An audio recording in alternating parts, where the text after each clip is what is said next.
What's going on? A to Z Sports, Sam Phelan here with you for Titans at 2. Now, I know it's not in our conventional time slot here this week, but we do have a bye week for your Tennessee Titans. And because of that, going to try some things out a little bit differently, play around with our time frames here, and hopefully this reaches enough of you and you enjoy this bye week content. No Titans game this weekend. You do have a Tennessee game for any of my Vols out there, but you also have an NFL Sunday without the stress of your favorite team playing. So I'm giving you this to carry you through, because while you're at home sitting there watching NFL games, wondering how the Titans are going to look when they come back out in week 6 against the Indianapolis Colts, the Titans coaching staff is having what I think are some very important meetings, some very essential looks in the mirror, taking a look at their tape, assessing their team, figuring out answers to questions that will allow them to turn around the 2024 season. I've heard from Titans coaches and players all week about how the bye could not be coming at a better time for a team that's 1-3, a little bit banged up on the injury front, and looking to get their legs back under them. Well, the bye is here. And if the Titans want to get 2024 back on the right track, they have to answer these 5 questions. I'll make it 5 questions to have a little fun. So I'm going to go through them and see if the Titans can answer these questions and answer them correctly. 2024 might not be dead just yet. Today's Titans at 2 is brought to you by my alma mater. It is Lipscomb University and the Lipscomb Sports Analytics Department, where data meets the game, where you can analyze, strategize, and revolutionize, turn passion into profession, and go beyond the box score with Lipscomb Sports Analytics Department. They've got game-changing insights and giving you career-defining skills so you can get off the sidelines and into action with Lipscomb Sports Analytics program. This is where you will learn to make the calls that count. Listen, I wanted to work in sports. I went to Lipscomb. I trained at Lipscomb, and I came out of school with a wide variety of skills that helped me in my daily professional life. It helped me get on this Titans beat, helped me bring the show to you guys here, and turn my passion for NFL football and sports into what I do every day. If that sounds like something that interests you, go check out Lipscomb. Go check them out on the website. Go give them a call. If you've got maybe a child who's looking to work in sports one day, Lipscomb is the best option. So at Lipscomb, they're not just watching the game. They're changing how it's played through innovative sports analytics and their innovative sports analytics program. Check out Lipscomb.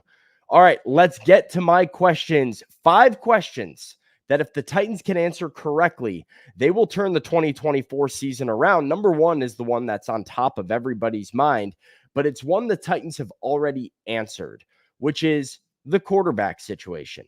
It is, where are you balancing Will Levis's development and finding out information about Will Levis with what is potentially better in the short term for the team?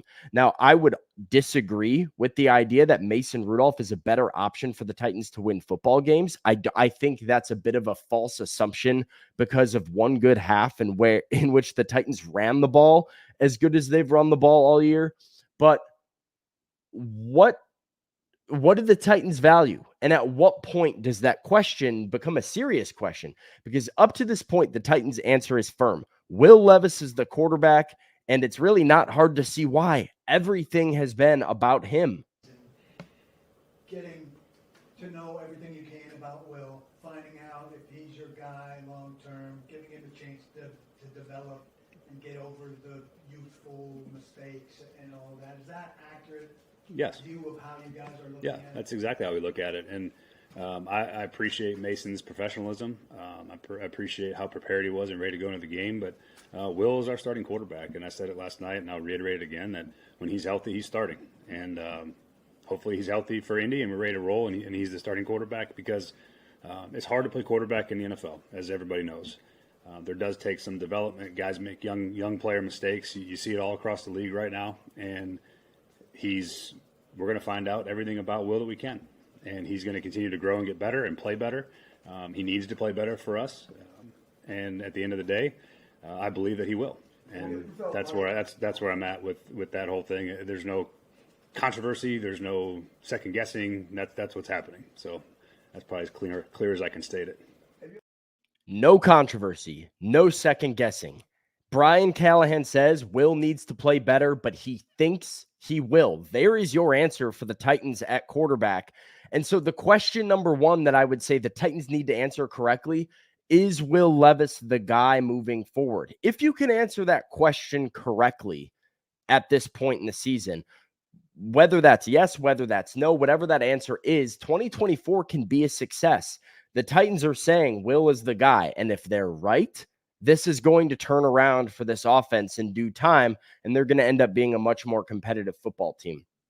Question number two, they need to answer correctly. This one, probably the smallest deal of all five of them, so I'll be quick with it. Do they need to add a third quarterback? Will Levis is dealing with the AC joint sprain in his right shoulder, his throwing shoulder. So the timeline for his recovery still kind of up in the air. Does he make it back for the Week 6 game against the Indianapolis Colts? Reports are out there that Levis probably could play in that game, might still be with some pain. I don't know how the Titans feel about playing him if he's not 100%. But if Levis isn't 100%, do you need to add a third quarterback? The Titans are the only team in the NFL without three quarterbacks in the organization at some point, whether that's injured reserve, practice squad, whatever, active roster. They've got two throughout the whole organization, Levis, Rudolph. They might need to add a third. They brought in some quarterbacks for workouts to just check them out, but have not yet signed one. So it will be interesting to see how they potentially manage that situation.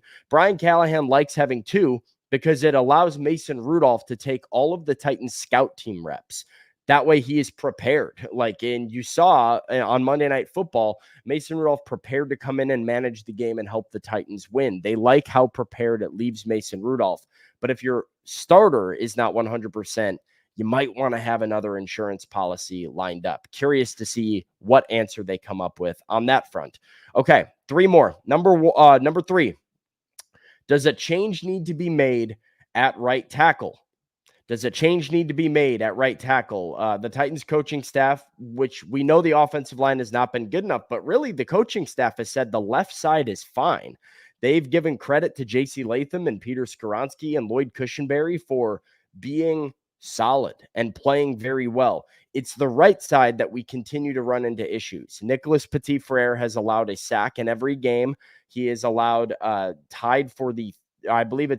he is tied for the second most sacks allowed of any tackle in the NFL. He is third in pressures allowed among NFL tackles. He has been bad. He would be the first to tell you as much. Matter of fact, he has told me as much multiple times that the play that he has shown is not up to his standard.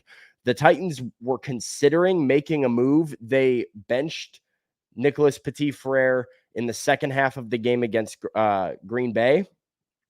They were then going to see who had a better week of practice between NPF and Jalen Duncan to see who would start in week 4. Jalen Duncan was dealing with an injury, was limited pretty much throughout the entire practice week. NPF played against the Dolphins. Now, he was a little bit better against the Dolphins, but I do think the Titans did a good job of scheming to help NPF. They didn't run to his side all that frequently. They didn't pass really at all in the second half. So it was easy for NPF's name to not get called. Whether or not there's a long-term fix there, that's sort of the question that the Titans need to answer. Do they rely and trust in Bill Callahan to catalyze some of this growth and development between NPF and Jalen Duncan or John Ojukwu, whoever it is that's playing right tackle? Or do you go and make a move? Do you look outside the organization during this bye week, by the way, to bring somebody in to come and join that room and be a veteran presence? I know Titans fans have called the name Chris Hubbard. Chris Hubbard's not the only guy out there. There are options out there, and the Titans need to correctly answer what the best option is for them at right tackle, whether it's inside or outside of the organization. That is key, because number 4, this is number 5. I'm going out of order, but oh well. How do you have success in the run game? The offensive line is directly correlated to the run game, but the Titans need to figure out the recipe that they had working against Miami, where they were able to run the ball effectively, and they need to repeat it. I have said from the preseason, from training camp, that I felt this would be a surprisingly run-heavy offense. And we saw a dose of that in Chicago. The first half of the game against the Bears, the Titans were running the ball really, really well. And you were saying, hey, this offense is looking exactly like they should. And they've gotten away from that in the last 2.5 games. They started 0-3.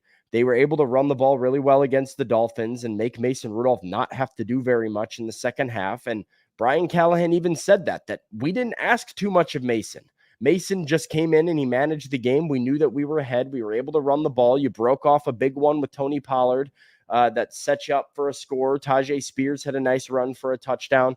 So if the Titans can run the ball, if they're not getting behind the sticks, if they're not in third down and long pass situations where defenses are pinning their ears back, you put your quarterback in a position to succeed. Part of the reason I believe Will Levis has strained a little bit, forced some of these errors that are unforced by the defense, is because of poor situations that the offense is in, because of sacks, because of not running the ball effectively. And those things are all just as impactful on your turnover differential as the turnovers themselves, because the situations you're in are the situations that then put the ball in harm's way. You have to run the ball. And if the Titans can run the ball well moving forward, life is going to get a whole lot simpler for Will Levis, and I think a whole lot better for the Titans. That's number 4. Number 5, got to answer this question for me. Is there a purpose to having Trayon Burks in your offense? What does Trayon Burks bring to the offense? We have heard it time and time again now. Every time somebody brings up the name Trayon Burks in a press conference, the Titans coaching staff runs to defend him. They hop in and say, well, Trayon's doing a great job. Tyke Tolbert told me Trayon Burks is one of the highest graded players that they have in the room. Internally, the Titans feel good about what Trayon is doing and doing his job. Now, that job is often clearing out guys, running deep routes as sort of a decoy, and giving opportunities for Hopkins or Ridley to catch the ball underneath. But the production from Burks has just been shockingly non-existent. Going into Monday Night Football, Burks was one of 75 NFL wide receivers with 66 passing snaps played. 66 passing snaps, not offensive snaps, passing snaps as a wide receiver. He was one of 75.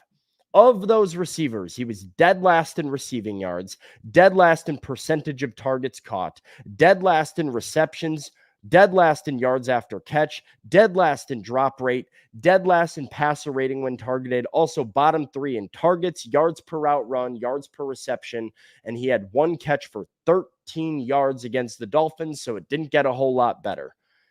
He's not a factor. And if you're the Titans right now, I think you really have to ask the question, what are we doing sending Trayon Burks out there? Is there a purpose to this? Or could we be better served by having a Nick Westbrook-Akine run some of those routes and play in some of those plays? I just mentioned how essential running the ball is. Well, what's one thing we know about NWI? The man can run block. The man can get physical and help you set the edge on some of your outside runs. He knows where to be. He catches the ball when it's thrown to him. These are all things Trayon Burks has struggled with this year. I think you really, really have to look at like sunk cost when it comes to Burks right now and say that if you're not going to give him targets, if you're not going to, right? Because if Trayon Burks is out there and he's doing his job like the Titans coaching staff would like us to believe, if he's successful at all the things they ask of him, then there's a failure somewhere. Because there's either a failure in your analysis of his success or there's a failure in your use of him. Because the use that you've done with a guy who's winning and doing all of the things that he's supposed to be doing leads to one of the least productive, if not the least productive wide receiver in the sport. So where is the disconnect between Burks doing a good job and earning a high internal grade and Trayon Burks' production on the field? You either need to use him differently to get him the ball more, make him more of a factor, or you need to give his reps to somebody else a little bit more frequently and see how that works. So there you have it. 5 questions. I think this week, with the Titans being on bye, their coaches in front office are meeting. They're looking at tape. They're figuring out where the heck do we go from here. If you can answer those 5 questions successfully and find your answers, I think the Titans are going to turn things around in 2024. That could be a big if. It's hard sometimes to find those answers or to identify the answer and have the answer, right? Maybe you know what you need at right tackle, but you don't have that player on your roster. Maybe that player is not available. I think right now, though, those are the things that stick out to me, that if you're a Titans coach, if you're a Titans player, if you're Ran Carthon or an executive in this front office, you have to look yourself in the mirror, ask yourself these questions, and figure out, where the heck do we go from here? Because for the money Amy Adams Strunk spent on this team and for the offseason hype that existed with Titans fans, 1-3, not acceptable. Thank you to the Lipscomb Sports Analytics Department. They brought you today's Titans at 2. If you like the show, if you like some of what I had to say, even if you didn't, leave a thumbs up on the show. It helps me out a ton. Let's get the word out there. Until next time,